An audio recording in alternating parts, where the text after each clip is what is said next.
Hello बच्चों, मैं हूँ आपकी हिंदी टीचर अंजू मैडम और मेरे क्लास में आप सभी बच्चों का हार्दिक स्वागत है। बच्चों, हम लोग हिंदी साहित्य के इतिहास से आधुनिक काल को पढ़ रहे हैं। आधुनिक काल के अंतर्गत मैं भारतेंदु युग को पढ़ा रही हूँ। तो आज मैं भारतेंदु युग से संबंधित एक महत्वपूर्ण प्रश्न कि भारतेंदु जी का साहित्यिक परिचय अपने शब्दों में दे, इसके उत्तर को लेकर आपके समक्ष उपस्थित हूँ। तो आपसे यह कहना मेरे लिए अत्यंत आवश्यक है कि जो बच्चे मेरे चैनल पर नए हैं वे चैनल को सब्सक्राइब जरूर कर लें, ताकि समय समय पर मैं जिन प्रश्नों के उत्तर से संबंधित वीडियो को अपने चैनल पर अपलोड करूंगी तो उन सभी वीडियो का नोटिफिकेशन उन्हें समय समय पर मिल सकेगा और कोई भी वीडियो उनका मिस नहीं होगा। क्योंकि मैं जानती हूँ कि हिंदी साहित्य का आधुनिक काल एक विस्तृत काल है और बच्चे समझ नहीं पाते हैं कि उन्हें क्या पढ़ना है और कैसे पढ़ना है, कैसे उत्तर लिखें। तो मैं इसलिए यह प्रयास कर रही हूँ कि आपको हर प्रश्न का उत्तर लिखकर बता सकूँ।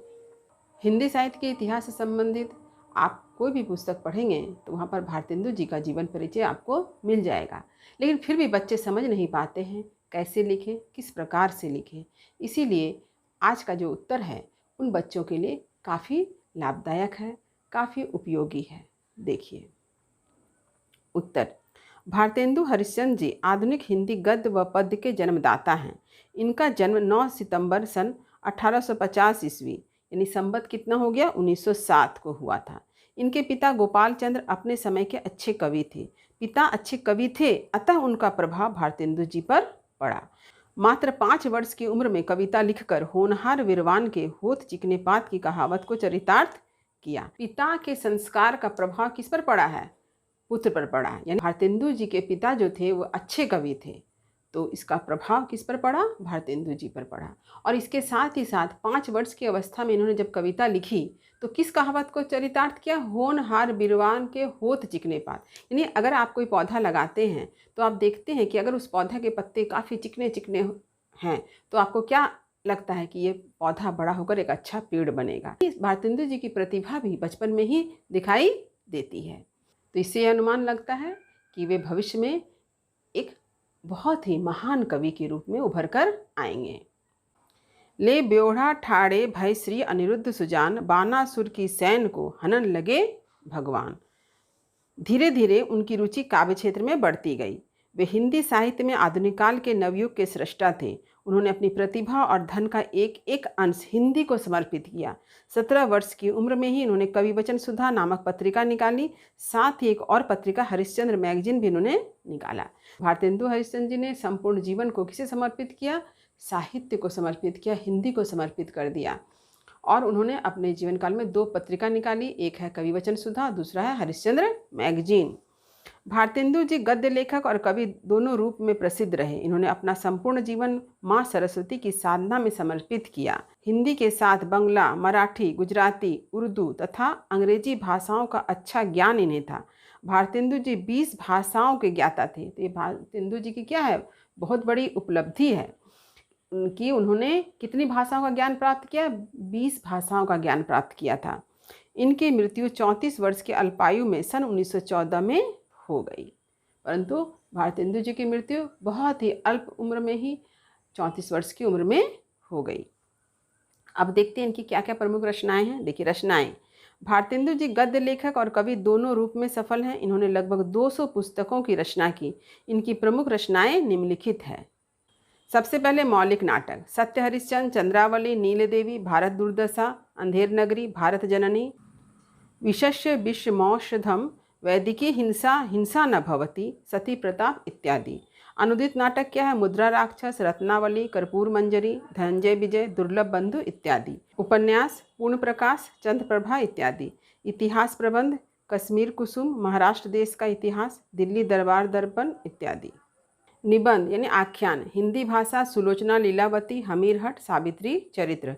उपाख्यान रामलीला, परिहास, पंचक। काव्य ग्रंथ क्या है? देखिए प्रेम प्रलाप, विजयिनी, भारत वीणा, प्रेम माधुरी, प्रेम मालिका, प्रेम फुलवारी, होली आदि। तो ये हैं इनके द्वारा लिखे गए जो रचनाएं हैं उनकी सूची।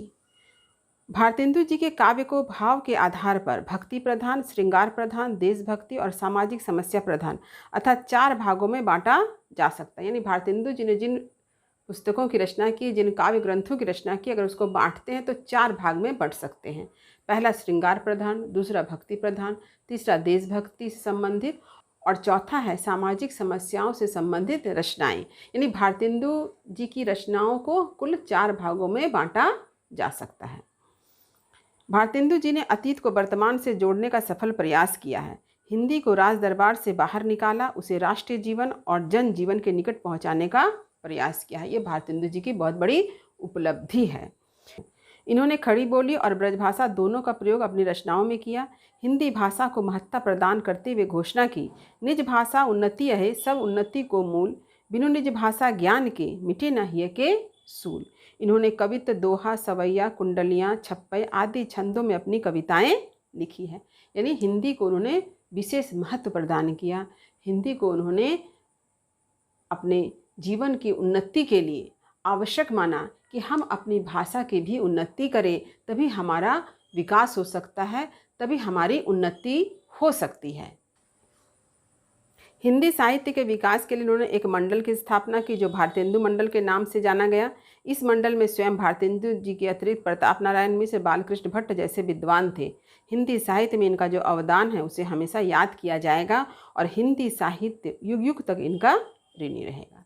तो हिंदी साहित्य के लिए भारतेंदु जी ने जो कुछ किया, उन्होंने अपना सारा जीवन समर्पित कर दिया, तो उसे हमारा जो हिंदी साहित्य है उसे हमेशा याद रखेगा और हम सभी भारतेंदु हरिश्चंद्र जी के हमेशा ऋणी रहेंगे, आभारी रहेंगे।